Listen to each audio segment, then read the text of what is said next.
girly girls. Happy Friday. I'm off center here. I got to adjust. Happy Friday.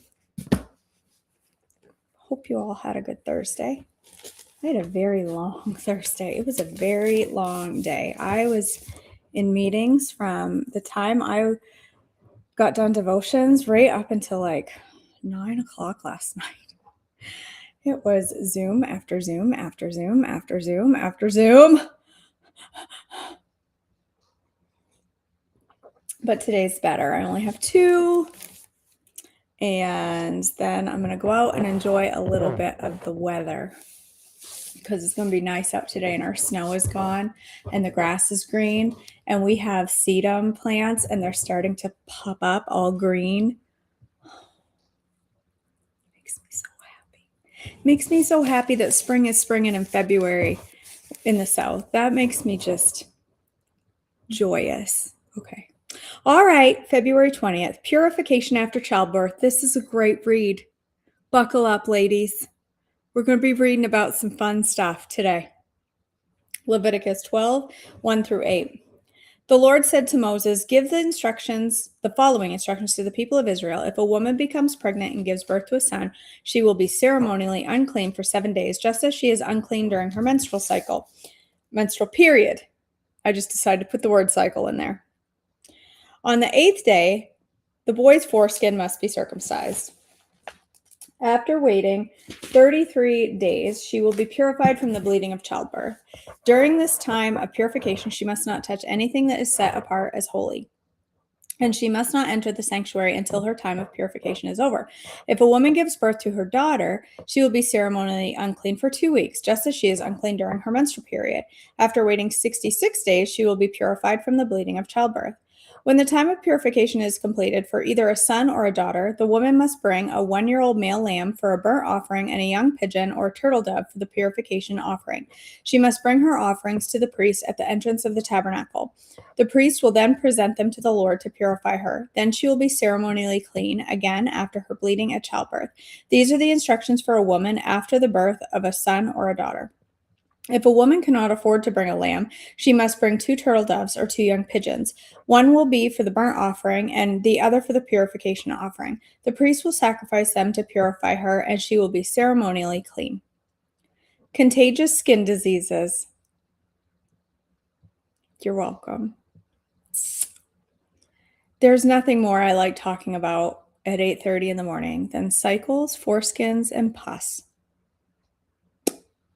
Leviticus 13, 1 through 46.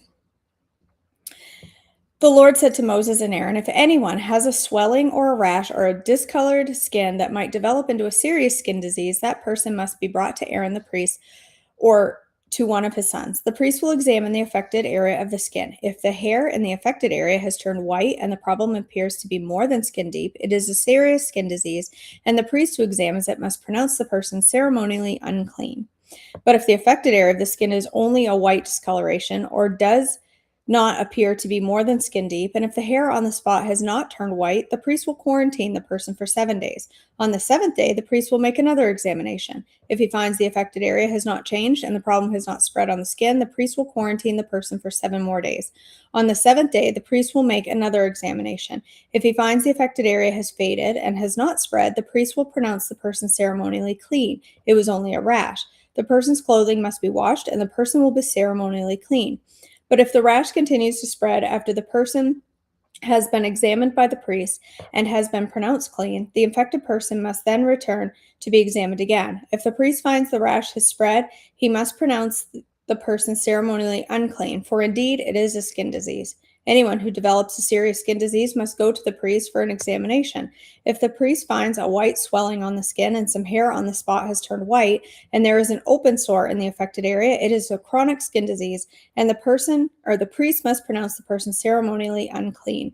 In such cases, the person needs to be quarantined, for it is obvious that the skin is defiled by the disease. Now suppose the disease has spread all over the person's skin, covering the body from head to foot. When the priest examines the infected person and finds the disease covers the entire body, he will pronounce the person ceremonially clean. Since the skin has turned completely white, the person is clean. But if an open sore appears, the infected person will be pronounced ceremonially unclean. The priest must make this pronouncement as soon as he sees an open sore, since the open sore indicates the presence of a skin disease. However, if the open sores heal and turn white like the rest of the skin, the person must return to the priest for another examination. If the affected areas have indeed turned white, the priest will then pronounce the person ceremonially clean by declaring you are clean. If anyone has a boil on the skin that has started to heal, but a white swelling or a reddish white spot develops in its place, that person must go to the priest to be examined. If the person examines it and finds it to be more than skin deep, and if the hair in the affected area has turned white, the priest must pronounce the person ceremonially unclean. The boil has become a serious skin disease. But if the person finds no white hair on the affected area and the problem appears to be no more than skin deep and has faded, the priest must quarantine the person for 7 days. If during that time the affected area spreads on the skin, the priest must pronounce the person ceremonially unclean because it is a serious disease. But if the area grows no larger and does not spread, it is merely the scar from the boil, and the priest will pronounce the person ceremonially clean. If anyone has suffered a burn on the skin and the burned area changes color, becoming a reddish, white, or a shiny white, the priest must examine it. If he finds that the hair on the affected area has turned white and the problem appears to be more than skin deep, a skin disease has broken out in the burn. The priest must then pronounce the person ceremonially unclean, for it is clearly a serious skin disease. But if the priest finds no white hair on the affected area and the problem appears to be no more than skin deep and has faded, the priest must quarantine the infected person for 7 days. On the 7th day, the priest must examine the person again. If the affected area has spread on the skin, the priest must pronounce that the person is ceremonially unclean, for it is clearly a serious skin disease. But if the affected area has not changed or spread on the skin or has faded, it's simply a swelling from the burn. The priest will then pronounce the person ceremonially unclean, ceremonially clean, for it is only a scar from the burn. If anyone, either a man or a woman, has a sore on the head or chin, the priest must examine it. If he finds it is more than skin deep and has fine yellow hair on it, the priest must pronounce the person ceremonially unclean. It is a scabby sore on the head or chin. If the priest examines the scabby sore and finds that it is only skin deep and there is no black hair on it, he must quarantine the person for 7 days. On the 7th day, the priest must examine the sore again. If he finds that the scabby sore has not spread and there is no yellow hair on it and it appears to be only skin deep, the person must shave off all their hair except the hair on the affected area. The priest must quarantine the person for another 7 days. On the 7th day, he will examine the sore again. If it is not spread and it appears to be no more than skin deep, the priest will pronounce the person ceremonially clean. The person's clothing must be washed and the person will be ceremonially clean. But if the scabby sore begins to spread after the person is pronounced clean, the priest must do another examination. If he finds that the sore has spread, the priest does not need to look for yellow hair. The infected person is ceremonially unclean. But if the color of the scabby sore does not change and black hair has grown on it, it has healed. The priest will then pronounce the person ceremonially clean. If anyone, either a man or a woman, has shiny white patches on the skin, the priest must examine the affected area. If he finds that the shiny patches are only pale white, this is a harmless skin rash, and the person is ceremonially clean. If a man loses his hair and his head becomes bald, he is still ceremonially clean. And if he loses hair on his forehead, he simply has a bald forehead. He is still clean. Did they have hair on their foreheads back then? However, if a reddish white sore appears to be the bald area on top of his head or on his forehead, this is a skin disease. The priest must examine him, and if he finds swelling around the reddish white sore anywhere on the man's head and it looks like a skin disease, the man is indeed infected with a skin disease and is unclean. The priest must pronounce him ceremonially unclean because of the sore on his head. Those who suffer from a serious skin disease must tear their clothing and leave their hair uncombed. They must cover their mouth and call out, "Unclean, unclean." As long as their serious disease lasts, they will be ceremonially unclean. They must live in isolation in their place outside the camp. I was just thinking that, like, do they take turns? Like, you're on scab duty this week, I'll take pus next week. Do they have like a rotation? Do I have to look at the skin this week? Do I have to look at the scabby score on the chin? That guy is kind of gross. Do I have to? Are they arguing over who's inspecting the scabby chin sores? I don't know. Treatment of contaminated clothing. Why is this 81 pages long, this section? Leviticus 13:47 through 59. Now suppose mildew contaminates some woolen or linen clothing, woolen or linen fabric, the hide of an animal, or anything made of leather. If the contaminated area in the clothing, the animal hide, the fabric, or the leather article has turned greenish or reddish, it is contaminated with mildew and must be shown to the priest. After examining the affected spot, the priest will put the article in quarantine for 7 days. On the seventh day, the priest must inspect it again. If the contaminated area has spread, the clothing or fabric or leather is clearly contaminated by a serious mildew and is ceremonially unclean. The priest must burn the item, the clothing, the woolen, or the linen fabric or piece of leather, for it has been contaminated by a serious mildew. It must be completely destroyed by fire. But if the priest examines it and finds that the contaminated area has not spread in the clothing, fabric, or leather, the priest will order the object to be washed and then quarantined for 7 more days. Then the priest must examine the object, and if he finds that the contaminated area has not changed color after being washed, even if it did not spread, the object is defiled. It must be completely burned up, whether the contaminated spot is on the outside or the inside. But if the priest examines it and finds that the contaminated area has faded after being washed, he must cut the spot from the clothing, the fabric, or the leather. If the spot later reappears on the clothing, the fabric, or the leather article, the mildew is clearly spreading, and the contaminated object must be burned up. But if the spot disappears from the clothing, the fabric, or the leather article after it has been washed, it must be washed again. Then it will be ceremonially clean. These are the instructions for dealing with mildew that contaminates woolen or linen clothing or fabric or anything made of leather. This is how the priest will determine whether these items are ceremonially clean or unclean. Cleansing from skin diseases, Leviticus 14:1 through 32. And the Lord said to Moses, the following instructions are for those seeking ceremonial purification from a skin disease. Those who have been healed must be brought to the priest, who will examine them at a place outside the camp. If the priest finds that someone has been healed of a serious skin disease, he will perform a purification ceremony using 2 live birds that are ceremonially clean, a stick of cedar, some scarlet yarn, and a hyssop branch. The priest will order that 1 bird be slaughtered over a clay pot filled with fresh water. He will take the live bird, the cedar stick, the scarlet yarn, and the hyssop branch, and dip them into the blood of the bird that was slaughtered over the fresh water. The priest will then sprinkle the blood of the dead bird 7 times on the person being purified of the skin disease. When the priest has purified the person, he will release the live bird in the open field to fly away. I am so glad that is not how dermatology works today, because I have a rash on my leg. I always have a rash somewhere on my leg, okay? I get chronic eczema on my legs. I would not really like to go to dermatology and have them kill a bird and stick it in a pot and then start flicking me with its blood.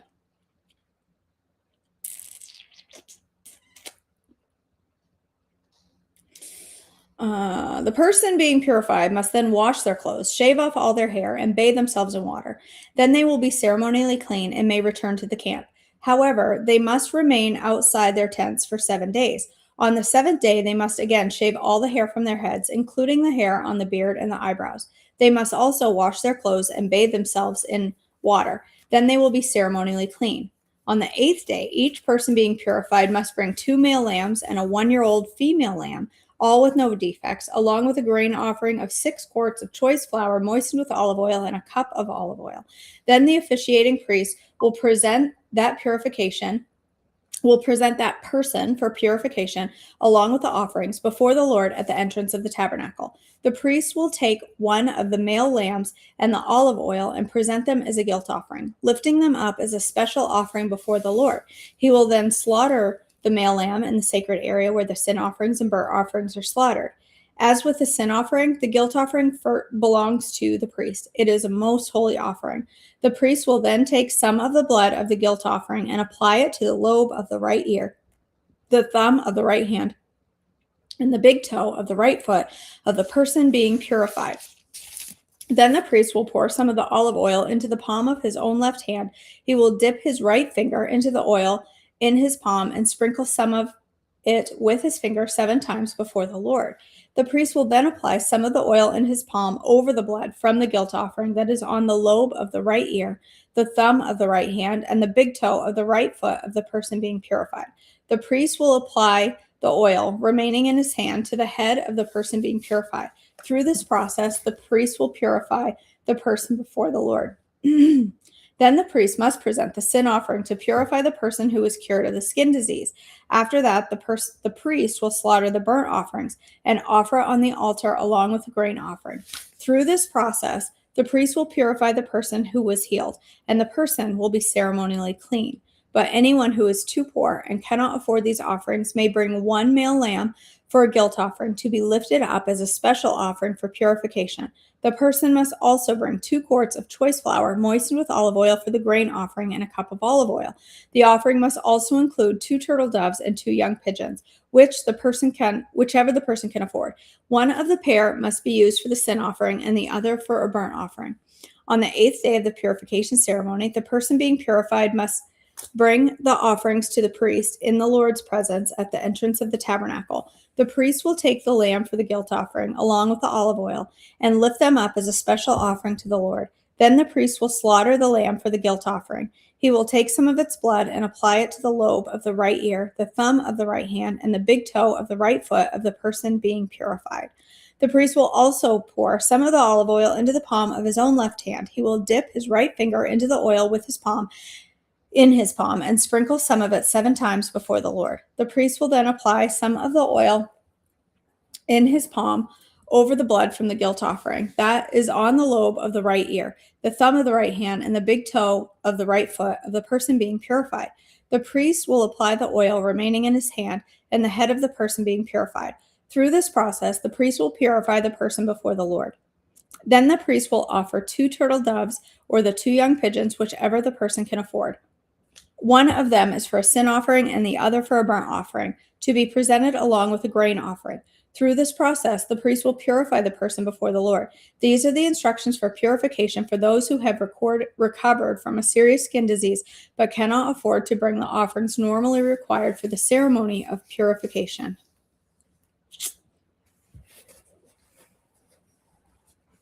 Tomorrow, we get to talk about mold. And then bodily discharge. So we get to say words tomorrow that I really don't like saying live on camera. But it's the Bible, so it's okay. Doesn't mean I enjoy parts of it. There are parts of it I would rather not read. It's okay. It's okay. We can all feel that way. I also wonder if the priest had like a little book to say, okay, was it the right thumb and the left toe or the left thumb and the right toe? I'd get so confused. I'd be putting blood on places. Cindy, come on. You know you want to read the bodily discharge section. Come on. It's everybody's favorite read.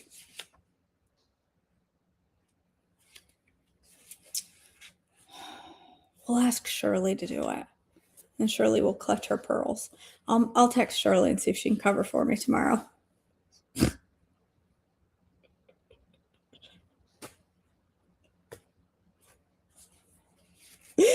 All right. Chapter 10 of Breaking Free from Body Shame. We're nearing the end here, girls. Your body is not a trophy. Trophies are funny things. We're supposed to feel a personal sense of achievement because of some fake gold plastic thingamajig purchased from an online catalog. Note that my distinct lack of trophies has probably given me this perspective. So if you've got 1,000,000 trophies and you see this differently, grace and peace to you. I was around 9 years old when I joined the Capital Textiles T-ball team. I remember the first practice and parents' meeting. I remember the way the coach looked exactly like a little league coach you'd see on TV. I remember being the only girl, and I remember not necessarily loving the idea of playing T-ball. I can't remember if I explicitly complained about having to go or just sucked it up, but I know my mom was trying to love me well by enrolling me to play. So I think I probably surmised that and just went with the flow. I was really, really bad at T-ball, and the boys on my team actually seemed to care about winning, which I couldn't quite grasp. So I was pretty obnoxious to them. But there was a bright side. By about halfway through the season, they had nicknamed me, and I loved it. Lightning. Because I was so fast, of course. I tried to live into that nickname.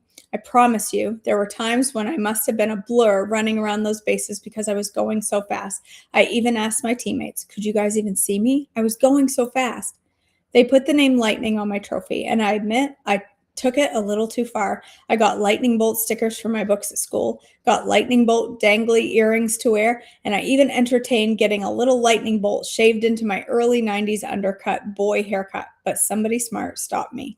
At some point, I was informed they had nicknamed me Lightning because I was so slow. I threw the trophy away. I'm bitter about trophies, okay? They're not my favorite thing. Trophies aren't necessarily the best thing for those of us who are kingdom minded and living with eternal focus.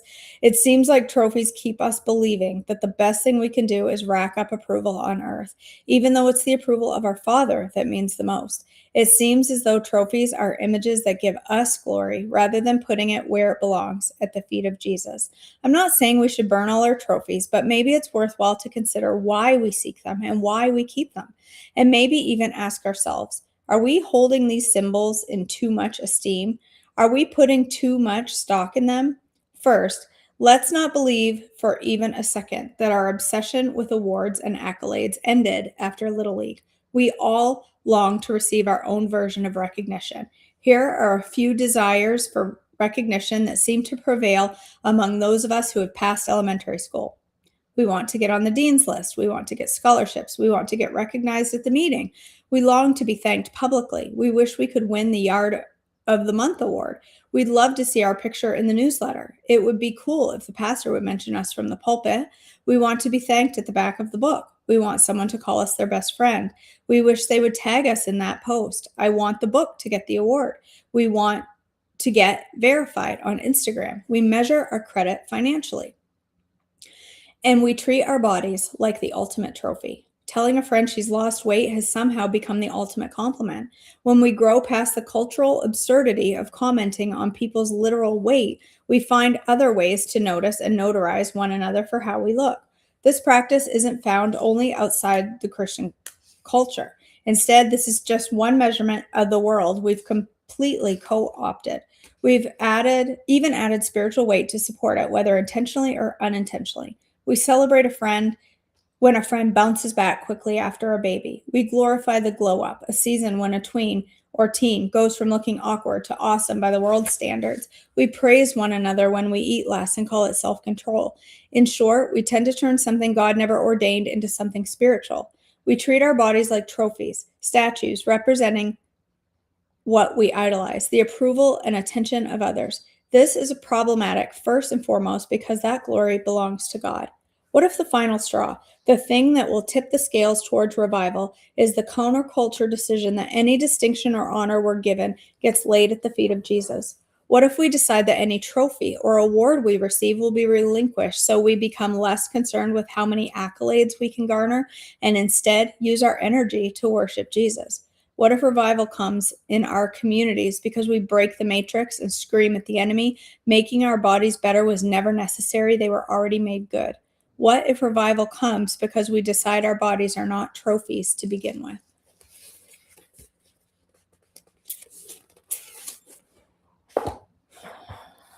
Yup. All right, let me just scroll through the chat.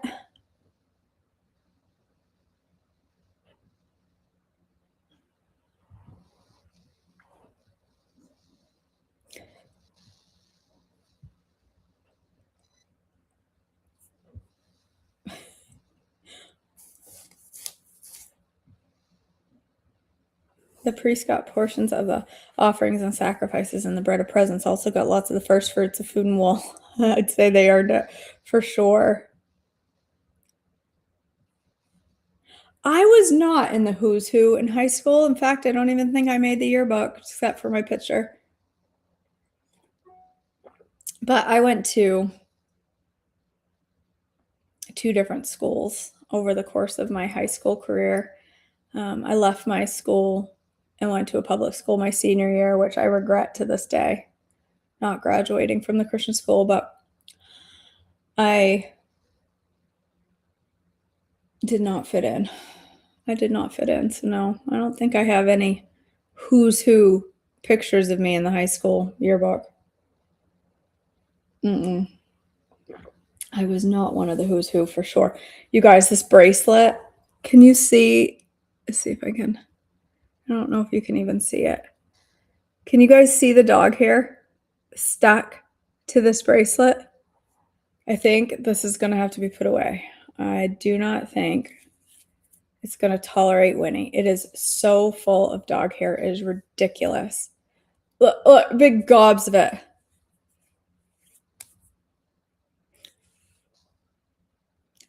Really? I didn't know that, Mary. All right, girls, let's go ahead and pray. Then I need to go work on today's curds and wow. What do you think it's going to be? Any guesses? FYI, the guesses are to help me figure out what I'm going to do today. I think I have an idea. I think I have an idea of what I'm going to do today. I think I have one of 2 ideas for today. All right, let's go ahead and pray.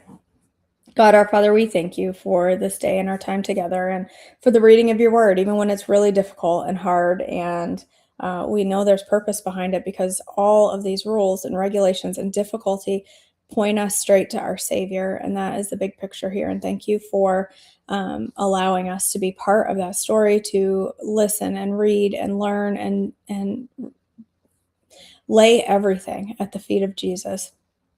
God, I pray for strength and wisdom and clarity for anyone who needs it here today. I ask for strength for our friend Joe today, that you would just give him strength and healing today. Ask for him to be feeling better soon. I also lift up Pam to you and ask for strength for her, ask for healing as well. And I know there are many others. There's so many in this community that are walking through difficult things. God, you know each and every one. You know all of the struggles, all the pain, all the hurt. And I just ask your blessings over each and every one of them today. Help us today to make choices that are honoring to you, that heal our bodies, strengthen our bodies, and lead us into better service for your kingdom. In your precious name, amen. All right, girls. Almond Joy, peanut butter. Chicken Alfredo. That sounds good. That wasn't on my list, but it might be now. Chicken Alfredo. Meredith.